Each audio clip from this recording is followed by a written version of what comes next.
Friends, welcome to the best coaching classes. आज हम labour cost के अंडर जो पेंडिंग इलस्ट्रेशंस रह गए थे उनको कवर करेंगे। Let's start with the illustration number 19. Calculate the labor hour rate of a worker A from the following data.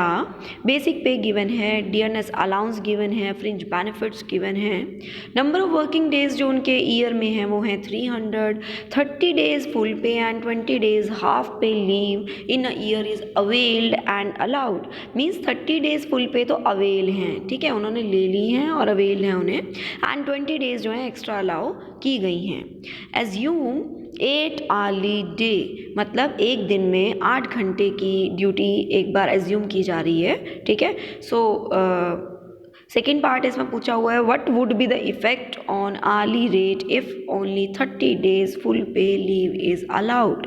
कहता है कि अगर 30 डेज फुल पे लीव अगर अलाउ कर दी जाए तो क्या इफेक्ट पड़ेगा। सो पहले चलते हैं फर्स्ट पार्ट पे। सबसे पहले लेबर आवर रेट जो है कैलकुलेट करने के लिए वर्किंग डेज कैलकुलेट करते हैं। वर्किंग डेज हमारे हैं 300 टोटल क्वेश्चन में गिवन है, एंड 30 + 20 यानी कि 50 डेज जो है वो वर्किंग में लीव नहीं है। सो जो इफ़ेक्टिव वर्किंग डेज़ हैं वो कम्प्लीटली 250 डेज़ हैं, ठीक है। और वर्किंग आवर्स कितने हैं per day? 8 hours. So total effective working hours कैसे निकलेंगे? 250 को 8 से डिवाइड कर दें, मल्टीप्लाई कर दें तो आपके कंप्लीट आवर्स जो हैं वो निकल जाएंगे, दैट इज़ 2000, ठीक है। सो अब वेजेस कैलकुलेट कर लेते हैं। वेजेस आपके मंथली 200 पर मंथ बेसिक पे है, डियरनेस अलाउंस 150 है, एंड फ्रिंज बेनिफिट्स 100 है। सो आप टोटल अगर करें तो इसका 450 बनेगा मंथली, और आप 12 से मल्टीप्लाई करें तो दैट विल बी 5400 एनुअल, ठीक है। बट इसमें से 30 डेज तो चलो अवेल कर ली थी, 20 डेज जो हाफ लीव थी वो अलाउ की गई थी, तो वो हमें क्या करना है, उसकी सैलरी कटेगी तो उसमें से माइनस करना है, ठीक है। सो 20 डेज हाफ है तो मीन्स 10 डेज फुल ही समझ लो। 20 डेज हाफ, 10 डेज फुल, बात तो एक ही है ना। सो 10 डेज फुल की आप जो है कैलकुलेशंस कर लेंगे कि 5400 अगर 300 डेज की है तो 10 डेज की कितनी होगी, यूनिटरी मेथड लगा लेंगे। 5400 डिवाइड बाय 300 इंटू 10, सो ये आ जाएगा आपके पास 180 आप लेस करने के बाद आपके पास जो अमाउंट आएगी वो आएगी 5220, ठीक है। अब आर्ली रेट, ठीक है, अब आपको आर्ली रेट फाइंड आउट करना है तो आपको पता है कि टोटल रुपीज़ इतने मिले, आवर्स आपके 2000 लगे, ठीक है। सो पर यूनिट जो है आपके पास यानी कि पर आवर के अकॉर्डिंग आपका रेट आ जाएगा 2.61। नेक्स्ट है effect on early rate when 30 days full pay leave is allowed, ठीक है। तब इफेक्टिव वर्किंग डेज कितने हो जाएंगे? 300 - 30 दैट इज़ 270। 270 के 8 आवर्स पर डे के अकॉर्डिंग 2160, और टोटल वेजेस कितने रहेंगे? That is 5400। 5400 को 2160 से आप क्या कर देंगे? डिवाइड कर देंगे। सो आपका रहेगा 2.50 पर डे। तो देखा जाए तो इफेक्ट क्या पड़ा? पहले 2.61 था और अब 2.50 है, तो कितना इफेक्ट पड़ेगा? 0.11 का। Is it clear? ठीक है, नेक्स्ट चलते हैं। Question number 20। In Merrick's differential system, a multiple piece rate plan is operated as under basic piece rate less than 85 efficiency. Basic पे मिलेगी कब? जब आपके 85% से लेस देन होगा एफिशिएंसी। 110% बेसिक पीस मिलेगा जब आपकी एफिशिएंसी का लेवल 85 से 100 होगा, एंड 120% बेसिक पीस तब मिलेगा जब आपकी एफिशिएंसी का लेवल 100% होगा। गारंटीड डे रेट जो है इक्वल होंगे 70% एफिशिएंसी के, ठीक है। तो गारंटीड कितना है? 70% efficiency. Assuming that 100% efficiency is 100 pieces per hour and the piece rate is 3 पैसे पर पीस, ठीक है। Calculate the labour cost per piece at 5% interval between 50 and 120 inclusive of 100% efficiency. Means कहता है स्टार्ट लेते ही 5% का gap लें, ठीक है, इंटरवल लें। जैसे आप देखें तो नीचे एफिशिएंसी लेवल आपके पास कितना गिवन है, आप नीचे क्वेश्चन देख लीजिए। आपके पास एफिशिएंसी लेवल 60 से स्टार्ट हो रहा है, ठीक है, एंड जो है वो 120 तक जा रहा है, और 5% के इंटरवल पे चल रहा है, ठीक है। स्टार्टिंग आपने लेनी थी 60% से, तो 60% से स्टार्ट होकर वो 120 तक जा रहा है। Is it clear? आपको ये एफिशिएंसी लेवल फर्स्ट कॉलम समझ में आ गया होगा कि 5-5 का गैप क्यों लिया। अब चलते हैं नेक्स्ट में। नेक्स्ट इन्होंने बोला था रेट्स अप टू 70% जो होगा वो 70 यूनिट्स पर आवर, यानी कि जैसे उन्होंने बोला 100% एफिशिएंसी तक 100 pieces per hour and the piece rate is 3 पैसे पर पीस, ठीक है। So 70% efficiency that is 70 unit per hour, ठीक है। उसके अकॉर्डिंग इसकी जो एफिशिएंसी दे रखी है 3 पैसे है, तो 70 इंटू 0.03, हम पैसे को कैसे लिखेंगे 0.03 की फॉर्म में लिखेंगे, तो आपके डेली रेट निकल गए, मतलब वेजेस निकल गए, वो कितने निकले 2.10। देखिए वेजेस पर आवर आपका 2.10 है। ये कब तक रहेगा सेम 70 तक, ठीक है। Is it clear? नेक्स्ट चलते हैं। नेक्स्ट 70 टू 85 तक इन्होंने बोला था कि बेसिक पीस रेट जो है वो आपका 85 तक भी बेसिक पीस रेट जो है क्या था, बेसिक ही था, ठीक है। मतलब 0.03 के अकॉर्डिंग ही आपका रहेगा। 85 से लेकर 100 के बीच में 110% ऑफ बेसिक पीस है ना, 110% ऑफ बेसिक कितना है जी 0.03 पैसे इंटू 110 अपॉन 100 करके आप फाइंड आउट कर लेंगे, तो आपके पास पैसे कितने निकलेंगे 0.033 पैसे पर यूनिट, ठीक है। सो आपके पास यूनिट्स कितने हैं रजे? यूनिट्स आपके पास हैं, जैसे यहाँ देखिए 80 यूनिट, 85 यूनिट, 90 यूनिट, 95 यूनिट। आप इनको इनके रेट से मल्टीप्लाई कर देंगे, लाइक 80 यूनिट इंटू 0.03। वाई? क्योंकि 85 तक आपने 0.03 ही लेना है और 85 से 100 के बीच में आपने 0.033 लेना है, ठीक है। सो आपने 80 तक देखा, 80 इंटू 0.3, मतलब आपको क्या करना है, इसको आपने मल्टीप्लाई करना है इनके पर यूनिट से। अभी पर यूनिट आप यहाँ निकाल चुके हैं 0.03, 0.033, 0.036, बिटवीन 100 टू 120, बिटवीन 85 टू 100। आपको इनसे मल्टीप्लाई करके वेजेस पर आवर निकालने हैं, ठीक है। इतना क्लियर? अब एक बात ध्यान रखिएगा, यहाँ पे लिखा है इन पैसे, ठीक है।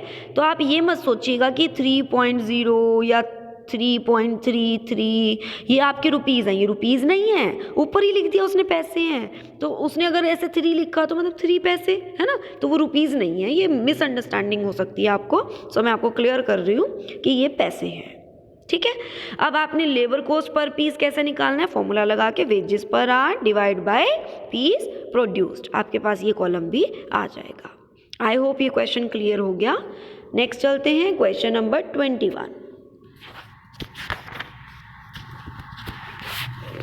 During the first week of April 2015, the workman A manufactured 300 articles. He received wages for a guaranteed 48 hours week at the rate of 4 per hour. मतलब गारंटेड कितना मिलेगा उसे, 48 आवर्स का तो गारंटेड मिलेगा ही मिलेगा। The estimated time to produce 1 article is 10 minutes. कहते हैं एस्टिमेट जो लगाया ना, तो ये लगाया कि एक आर्टिकल को 10 मिनट लगते हैं, ठीक है। सो 300 आर्टिकल को कितने लगेंगे फिर 3000 मिनट, है ना। आगे चले। And under incentive scheme the time allows is increased by 20%, और टाइम कितना अलाउ किया गया 20% एक्स्ट्रा। सो 3000 मिनट का 20% एक्स्ट्रा लगाएं जरा, कितना आएगा 600। सो टोटल देखा जाए तो 3600 मिनट्स, कितने आए 3600 मिनट्स। अगर आप इसे आवर्स में कन्वर्ट करना चाहें तो क्या करेंगे, 60 से डिवाइड करेंगे, तो आपके पास टोटल आवर्स कितने आ जाएंगे 60 आवर्स। Is it clear? तो आप फर्स्ट पॉइंट देखिए, 60 आवर्स को 4 रुपीज़ के अकॉर्डिंग क्या किया, मल्टीप्लाई किया। Is it clear? ठीक है। उसके बाद आप देखें तो रेट, नॉर्मली अगर हम रेट पर आवर वर्कड निकाल लें तो हमारे जो पर आवर हमारे गारंटेड थे वो थे 48, तो आप 48 से डिवाइड करके देख लेंगे कि आपका पर आवर कितना बैठा। Is it clear? नेक्स्ट आता है रो 1 के according, row 1 premium bonus plan के अकॉर्डिंग। फर्स्ट था per piece with guaranteed weekly wage निकालना था, सेकंड रो 1 प्रीमियम प्लान के अकॉर्डिंग निकालना है। रो 1 प्रीमियम प्लान क्या कहता था कि आपने जितना सेव किया उतने के अकॉर्डिंग फॉर्मूला लग जाता था और आपको बोनस मिल जाता था। अभी आप ऊपर वाले क्वेश्चन में आप क्या फाइंड आउट कर पाए कि टाइम तो अलॉट हुआ था 60 एंड आपने काम कंप्लीट कर दिया 48 आवर्स में, ठीक है ना। 60 के अकॉर्डिंग पैसे मिले, 48 से डिवाइड कर दिए। बट इस केस में रो 1 प्रीमियम प्लान का फॉर्मूला लगेगा, पहले नॉर्मल वेजेस 48 के अकॉर्डिंग एंड देन फॉर्मूला लगेगा wages for time work into time saved upon time taken, ठीक है। सो आप ये ध्यान रखिएगा कि पहले आपको नॉर्मल पहले पार्ट में तो नॉर्मल था, दूसरे पार्ट में प्लान के अकॉर्डिंग आपको फॉर्मूला लगाना है। तीसरा भी हाल से प्रीमियम प्लान के अकॉर्डिंग फॉर्मूला लगाना है। अगर आपको इन प्लान्स की डिटेल चाहिए तो आपको मेरी पिछली वीडियो देखनी पड़ेगी जिसमें मैंने वेज पेमेंट सिस्टम सारा समझाया था, ठीक है। उसके अकॉर्डिंग है ये और इसमें भी उसके अकॉर्डिंग ही है। उसमें हाल से प्रीमियम प्लान में कितने % बोनस था, अगर टाइम सेव कर दिया तो 50% बोनस था, उसके अकॉर्डिंग यहाँ पर कैलकुलेट हो जाएगा। नेक्स्ट आएंगे आप क्वेश्चन नंबर 22 प्लान के अकॉर्डिंग है। This is the homework, take the screenshot. यहाँ आपको अर्निंग गिवन है, मीन्स आंसर गिवन है और आपको इसमें मिसिंग फिगर निकालनी है, ठीक है। नेक्स्ट 23 भी होमवर्क है, ये भी प्लान्स के अकॉर्डिंग है। आप पहले प्लान्स को पढ़िएगा, देन ये क्वेश्चंस आपसे सॉल्व हो जाएंगे। Next, come to the question number 24. The following are the particulars given to you. Standard time 10 hours. The rate ₹8 per hour. Prepare a comparative table under Halsey plan and Rowan plan. है तो ये plan ही, बस दो आपको table अलग अलग बनाने हैं, पहला हालसे के अकॉर्डिंग, दूसरा रोवन के अकॉर्डिंग, ठीक है। और आपको उनमें क्या कर देना है, कंपेयर कर देना है। तो एक तरह से टेबल की फॉर्म में बनाना है ये दोनों प्लान ही, ठीक है। आपके पास कितने स्टैंडर्ड टाइम मिला आपको, 10 10 10 10 10, ठीक है। और रुपीज़ कितने per hour, 8 8 8। Is it clear. So time taken hours, मतलब आप अब देखेंगे कि if the time taken is 10 hours, 8 hours, 6 hour, 5 hour and 4 hour, आपको क्वेश्चन में गिवन है 10 8 6 5 4, आपने थर्ड ले लिया टाइम टेकन, ठीक है, कॉलम, और फोर्थ कॉलम ले लिया टाइम सेव कितना किया। देखो पहले में तो कुछ भी सेव नहीं हुआ, दूसरे में देखो 10 आवर मिले थे, 8 आवर्स में काम कर दिया तो आपके 2 आवर्स क्या हो गए, सेव हो गए, ठीक है। नेक्स्ट 10 6 और 4 आवर्स आपके सेव हो गए, देन अगले में 5 सेव हो गए, देन अगले में 6 सेव हो गए। अब आपको सारा आगे का प्लान आता है, आगे मैंने आपको सिखाया हुआ है हाल से प्रीमियम प्लान के अकॉर्डिंग क्या करना है और रोवन के अकॉर्डिंग क्या करना है, कितनी अर्निंग आएगी, कितना इन पे बोनस लगेगा, ठीक है। आपको ये क्वेश्चन आगे खुद सॉल्व करना है प्लान्स के according. Next question number 25, days दिए हुए हैं एंड आवर्स वर्कड दिए हुए हैं। नॉर्मली वर्किंग आवर्स जो हैं 8 पर डे है, ठीक है, एंड नॉर्मल रेट जो है वो 0.50 पर आवर है, ठीक है।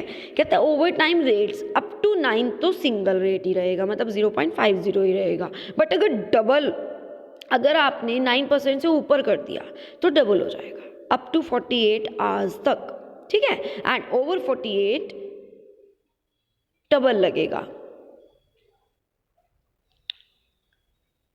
नेक्स्ट बोला है whichever is more beneficial to the workman. बताइए कौन सा जो है वर्कमैन के लिए मोर बेनिफिशियल है। आपने आवर्स वर्क लिया, नॉर्मल आवर्स लिए, सिंगल रेट ले लिया, डबल रेट भी ले लिया, ठीक है, ओवर टाइम के अकॉर्डिंग।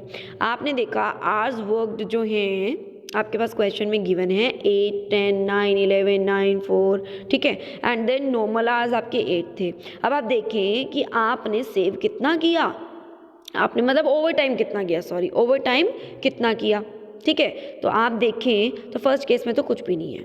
सेकंड केस में आप देखें तो आपके 9 तक अगर देखें तो 1 और 9 से ऊपर यानी कि 2, यानी कि एक में तो सिंगल रेट मिलेगा आपको और एक में डबल रेट मिलेगा। नेक्स्ट एक मिलेगा सिंगल रेट, नेक्स्ट में एक सिंगल रेट मिलेगा, 2 डबल रेट मिलेंगे, नेक्स्ट एक सिंगल, ठीक है, नेक्स्ट में तो कुछ भी नहीं मिलेगा। इज इट क्लियर, ठीक। अब आप देखें 0.50 उन्होंने दिया था सिंगल के लिए एंड फिर उसके अकॉर्डिंग डबल के लिए क्या हो जाएगा 1 रुपी, क्या हो जाएगा 1 रुपी। ठीक है, अब आप देखें आवर्स वर्कड आपके पास 51 थे, नॉर्मल आवर्स आपको मिले थे 44 और सिंगल रेट पे ओवर टाइम मिलना चाहिए 4 रुपीज़ के अकॉर्डिंग एंड डबल रेट पे मिलना चाहिए 3 रुपीज़ के अकॉर्डिंग। सो टोटल वेजेस आपके पास 27। Is it clear? ठीक है, अब इन्होंने ऑल्टरनेटिवली कैसे किया देखिए, उन्होंने बोला था up to 48 hours single piece दे दो, 48 आवर्स से अबव डबल दे दो, है ना। सेकंड पॉइंट तो ये भी बीच में बोला ही था। सो 48 आवर्स तक तो हमने 0.50 के अकॉर्डिंग दे दिया। उसके ऊपर देखिए कितने आवर्स बने, 51 थे ना टोटल, 48 तक 1 रुपी 0.50 एंड 48 से ऊपर यानी कि 3 आवर्स के लिए 1 रुपी, तब भी आपका सेम ही आया है। सो हम कहेंगे total wages payable are the same under both the methods. Next आ जाइए 26। Find out what an average laborer cost the employer for a month of 200 hours assuming 8 hours a day from the following. Average basic wages per hour given है, DNS allowance per hour given है, number of unpaid holidays given है, unpaid holidays festival की भी given है, ठीक है, number of days sick leave with a half पे इन a year, ठीक है, वो भी गिवन है। नेक्स्ट आपके पास है provident fund, state insurance and other amenities per month, ये सब आपके पास क्या है डाटा गिवन है। तो सबसे पहले आपको स्टैंडर्ड अर्निंग पर मंथ पर लेबरर का टेबल एक मेंटेन करेंगे आप। सबसे पहले देखेंगे अर्निंग हुई कितनी, बेसिक पेज कितने हुए 180 आवर्स। अब 180 आवर्स कैसे निकले पहले ये फाइंड आउट कर लेते हैं, ठीक है। पहले अब सबसे पहले ये फाइंड आउट करते हैं कि हमारे पास इफेक्टिव आवर्स आए कैसे। आपके पास ना क्वेश्चन में टोटल आवर्स आपके पास कितने गिवन थे, 208 आवर्स। कितने गिवन थे, 208 आवर्स एक महीने के अंदर, ठीक है। अब आप एक बात बताओ, आपने कितने दिन जो है मतलब अनपेड हॉलीडेज आपको मतलब कितने दिन की अलाउड थी। आप देखिए 24 डेज एक थी और 3 एक थी, टोटल मिलके कितने हुए 27 डेज, ठीक है। एक दिन में कितने घंटे काम करना होता था, 8 घंटे। तो 27 इंटू 8 आपके पास टोटल आवर्स निकलेगा और उसको आप डिवाइड कर देंगे 12 से, यानी कि पूरे ईयर के हैं तो 12 से डिवाइड करके आपके पास मंथली निकल जाएगा number of hours per month आपको कितने लेस करने हैं, क्योंकि ये तो छुट्टी के हैं, ठीक है। सो ये आप लेस कर देंगे तो आपके पास वर्किंग आवर्स आ गए 190। कितने आ गए 190। फिर आगे आपसे बात की गई थी कि number of day sick leave with half day in a year. Half day की सिक लीव थी कितनी 15, ठीक है 15, और घंटे कितने एक दिन के 8, तो 8/12 आप अलग से फाइंड आउट कर लेंगे, दैट इज 10 वर्किंग डेज। तो 10 वर्किंग डेज और लेस हो गए, तो इफेक्टिव जो है प्रॉपरली मतलब फुल डे वर्किंग कितने रह गए 180। सो 180 के अकॉर्डिंग आपने 9 रुपीज़ के बेसिक वेजेस के अकॉर्डिंग दे दिए, ठीक है। डीएनएस अलाउंस 180 के अकॉर्डिंग 3 रुपीज़ दे दिया। अब हाफ डे सिक लीव, क्योंकि मैंने बोला हाफ डे मिल रहा है, ठीक है, हाफ पे तो मिल नहीं रहा है ना, तो आप हाफ पे देखिए आपके पास 10 आवर्स निकले थे अभी हाफ डे के, मतलब सिक लीव के 10 आवर्स निकले ना, तो 10 आवर्स को आपने क्या कर देना है 6 से मल्टीप्लाई। अब आप कहेंगे 6 कैसे आया, है ना, 6 कैसे आया, हाफ डे है ना, तो बेसिक वेजेस और डीएनएस अलाउंस कितना कितना है 9 और 3 मीन्स मिलकर कितना हो गया 12, ठीक है। 12 का हाफ कर दीजिए 6, ठीक है। नेक्स्ट है प्रोविडेंट फंड 6.25 यानी कि 1/4% गिवन था बेसिक वेजेस का और डीएनएस अलाउंस का, ठीक है। दोनों का लेकर आपने उसका उतने परसेंट निकाल देना है। स्टेट इंश्योरेंस भी ऐसे निकाल देनी है 1%, अदर अमेनिटीज गिवन थी 30, तो आपके पास टोटल अर्निंग्स पर मंथ पर लेबरर की निकल जाएंगे, ठीक। नेक्स्ट आ जाइए question number 27। The standard time taken to complete job is 12 hours at 25 per hour, मतलब 25 रुपीज़ मिलते हैं पर आवर के, ठीक है। The time wages are allowed to workers taking more time than the time allowed, but the workers who complete the job in standard time or less received a straight piece work rate plus 10% bonus, that is 12 hours at rupees 27.50. Calculate the wages earned by A, B, C, D who complete the job in 15, 12, 10 and 8 hours respectively. What will be their effective hourly rate? If the overhead rate chargeable to production is 50 per hour, what will be the cost of conversion labor and overheads per piece produced by each worker? आपको find out करना है, ठीक है। अब आप क्या करेंगे, अब आप देखेंगे कि आपने टाइम कितना लिया। पहले एक कॉलम बना देंगे, then A B C D चारों के आपको अलग अलग निकालने को बोला, आप उनके अकॉर्डिंग ले लेंगे। ए बी सी डी के आपके कंप्लीट जॉब कितने में बोलिए, 15 आवर्स, 12 आवर्स, 10 आवर्स और 8 आवर्स, ये आपके पास गिवन है, आप लिख लेंगे पहले, ठीक है। उसके बाद हम देखेंगे कि आपके पास क्या क्या गिवन है। आपके पास गिवन था एट 25 रुपीज़, आपने जो है 25 रुपीज़ के अकॉर्डिंग जो है वर्क किया, ठीक है। आपका स्टैंडर्ड टाइम रहा 12 आवर्स, आपने पहली बार तो 15 घंटे लिए, ए ने तो 12 घंटे से ज़्यादा लिए, तो स्टैंडर्ड आवर्स से तो ज़्यादा लिए, तो इसको तो 25 रुपये के अकॉर्डिंग ही देंगे। आगे बात करते हैं, आगे इन्होंने बोला था अगर किसी ने स्टैंडर्ड टाइम से कम या स्टैंडर्ड टाइम जितना टाइम लिया, ठीक है, तो उसको हम जो है बोनस भी देंगे। तो बोनस के अकॉर्डिंग क्या था कि 12 आवर्स के कितने रुपीज़, 27.50। सो अगला आप देखें तो 12 आवर्स ही बी ने वर्क किया है, ठीक है। तो 27.50 फॉर 12 आवर्स आप क्या कर देंगे, पे कर देंगे, ठीक है। आगे उसने बोला कि नेक्स्ट वाले ने 10 आवर्स काम किया, तो उन्होंने एक स्टैंडर्ड दे ही दिया था, क्वेश्चन में फिक्स दे दिया था। क्या दे दिया था कि आप उसके स्टैंडर्ड टाइम के जितना काम करें या उससे कम करें तो आपको 12 आवर्स के मतलब पैसे मिलेंगे कितने, 2.750 के अकॉर्डिंग। तो आपने बी सी डी का देखा तो 330, 330, 330 आ गया, क्लियर, ठीक है। So wages earned by worker 375, 330, 330 and 330, ठीक है। So effective rate per hour कैसे निकलेगा, wages earned divide by time taken. So 375 divide by 15, 330 divide by 12, वो तो अगला आएगा 330 divide by 10 and 330 divide by 8, ठीक है। सो कॉस्ट ऑफ कन्वर्जन आपकी कितनी आ जाएगी, देखो कॉस्ट ऑफ कन्वर्जन आपके पास कितना है, लेबर कॉस्ट कितना है, मतलब 375, 330, 330, 330, ठीक है। ओवरहेड्स आपको ऐड करने हैं, लास्ट में दिए थे if the overhead rate chargeable to the production is 50 per hour, किसके अकॉर्डिंग, आवर्स के according. So 15 into 50, 12 into 50, 10 into 50 and 8 into 50, overheads आ गए, ठीक है। लास्टली क्या आ जाएगी, कॉस्ट ऑफ कन्वर्जन ऐड करके, ठीक है। Next question, question number 28. The following is the output of the worker A, B, C, D in a particular 40 hours week. So A के यूनिट्स कितने गिवन है, 60, B के 75 and C के 80 and D के 85, ठीक है। Guaranteed time rate ₹5 per hour, low piece rate ₹2 per unit, high piece rate ₹3 per unit and high task 80 units per week, ठीक है। Show the earnings and labor cost per unit under Taylor, Merrick and Gantt system utilizing differential piece rate. ये आपको मैंने उसमें समझाया हुआ है, जो मैंने वेज पेमेंट सिस्टम प्लान्स के अकॉर्डिंग समझाया था, उसके अकॉर्डिंग आपको यहाँ पे कैलकुलेट करना है। इसमें टेलर के अकॉर्डिंग उनका कहना था कि 2 वेज रेट होने चाहिए, higher rate and lower rate. जो काम कम करेगा उसको लोअर रेट मिले और जो ज़्यादा करेगा उसको हायर रेट मिले। अब स्टैंडर्ड कितना है, 80 यूनिट्स पर वीक, है ना।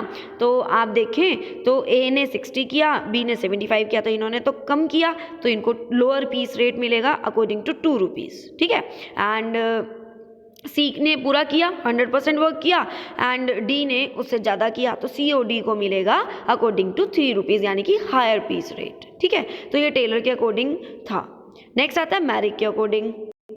इनके अकॉर्डिंग हमारे प्लान को 3 पार्ट्स में डिवाइड किया गया था कि अगर आपका काम स्टैंडर्ड आउटपुट का 83% तक है तो ऑर्डिनरी पीस रेट दे दो। तो फर्स्ट केस देखें तो 75% काम कंप्लीट हुआ है ना, 75% कंप्लीट हुआ है, तो उसके अकॉर्डिंग उन्होंने नॉर्मल पीस रेट दे दिया जो कि लोअर है, दैट इज़ 2 रुपीज़, है ना। उसके बाद उन्होंने उनकी नेक्स्ट जो लेवल था वो ये था कि अगर आप 83% से लेकर 100% के बीच में वर्क करते हैं तो आपको ऑर्डिनरी पीस रेट का 110% मिल जाना चाहिए। सो 2 रुपीज़ का 110% कितना बनेगा, 2.20, तो यहाँ पर 2.20 के अकॉर्डिंग काम हो जाएगा। ठीक है, नेक्स्ट उन्होंने बोला था अगर आपने अबव 100 काम किया तो 120 के अकॉर्डिंग हो जाना चाहिए। अभी थर्ड तो 100 ही है, तो 100 के अकॉर्डिंग तो 2.20 ही रहेगा। अबव 100 तो लास्ट वाला है सिर्फ, तो लास्ट वाले के according 120% of normal piece rate रहेगा। Normal piece rate 2 rupees, 2 rupees का 120% 2.40 के अकॉर्डिंग, मैरिक के अकॉर्डिंग ये स्टेटमेंट थी। ठीक है, तो सबसे पहली बात, मेन बात ये आती है कि आपको वेज पेमेंट सिस्टम का वीडियो प्रॉपरली सुनना पड़ेगा और उसको समझना पड़ेगा, तभी सारे प्लान्स को आप सॉल्व कर सकते हैं, सारे प्लान्स के अकॉर्डिंग क्वेश्चंस को। ठीक है, एंड गैंट सिस्टम के अकॉर्डिंग आपकी क्या कंडीशन थी, वो टाइम को ध्यान में देते थे कि मिनिमम गारंटी वेजेस तो मिलने चाहिए। ठीक है, तो फर्स्ट 2 केसेस में 40 आवर्स आपने वीकली काम किया है और 5 रुपीज़ के अकॉर्डिंग आपको वेजेस मिलने हैं, तो उनके अकॉर्डिंग 200 वेजेस तो मिनिमम है ही हैं। उन्होंने कहा था कि अगर काम टाइमली कंप्लीट हो जाता है और उससे ज़्यादा आप करते हैं तो आपको बोनस मिलेगा। तो जब कंप्लीट हो गया हमारा 80 यूनिट्स का टास्क हमारा कंप्लीट हुआ, तब हमें 20% बोनस मिलेगा और उससे ज़्यादा वाले में भी आपको बोनस मिलेगा। तो बोनस के अकॉर्डिंग हमारा हाई पीस रेट क्या था, ₹3, तो ₹3 के अकॉर्डिंग आपको क्या मिल जाएंगे, पैसे मिल जाएंगे। ठीक है, सो ये था आपके Taylor, Merrick and Gantt system के अकॉर्डिंग जो भी आपका कैलकुलेशन ऑफ वेजेस। ठीक है, नेक्स्ट आपके पास आता है question number 29। A worker is allowed 300 hours to complete the job on a guaranteed wage ₹50 per hour. Next बोलता है under the Rowan plan he gets an hourly wage of ₹60 per hour. ठीक है, for the same saving in time how much he will get the Halsey plan. तो मतलब आपको saving time तो पता ही नहीं। ठीक है, तो आपने क्या करना है, सॉरी सेविंग टाइम नहीं, टाइम टेकन नहीं पता टोटल कितना है। सो आपने क्या करना है, लेट कर लेना है टाइम टेकन को, दैट इज x आवर्स। ठीक है, टोटल अर्निंग जो हमारी under Rowan plan according to x hours कितनी होगी, ₹60 पर आवर आपको मिल रहा है ना, तो 60x हो जाएगी। आप रोवन प्लान का फॉर्मूला लगा दीजिए। रोवन प्लान के फॉर्मूले को जब आप पुट करेंगे तो रोवन प्लान जो है आपका 60x निकला। ठीक है, आप जब उसको पूरा सॉल्व करेंगे तो आपके पास x आ जाएगा, दैट इज 240 आवर्स। तो आपको पता चल गया टाइम कितना लिया, 240 आवर्स। टोटल टाइम आपके पास कितना गिवन था, 300। तो आपने सेव कितना किया, 60 आवर्स। अब आप हाल से प्लान का फॉर्मूला लगा दें। उन्होंने बोला था अगर सेम सेविंग हो तो आप हाल से प्लान के अकॉर्डिंग बता दीजिए कि कितने पैसे मिलेंगे। ठीक है, how much he will get, तो आप हाल से प्लान का फॉर्मूला लगा देंगे। Last question is homework for you, you can take the screenshot of this question. अब इस क्वेश्चन के साथ आपका ये चैप्टर ओवर होता है। ठीक है, नेक्स्ट वीडियो लेकर आऊँगी नेक्स्ट चैप्टर के साथ। अगर वीडियो पसंद आए प्लीज़ लाइक कीजिए, शेयर कीजिए, चैनल को सब्सक्राइब कर लें, साथ ही साथ बेल आइकन क्लिक कर लें ताकि आने वाली वीडियोस के अपडेट्स आपको मिलते रहें। Thank you and have a nice day.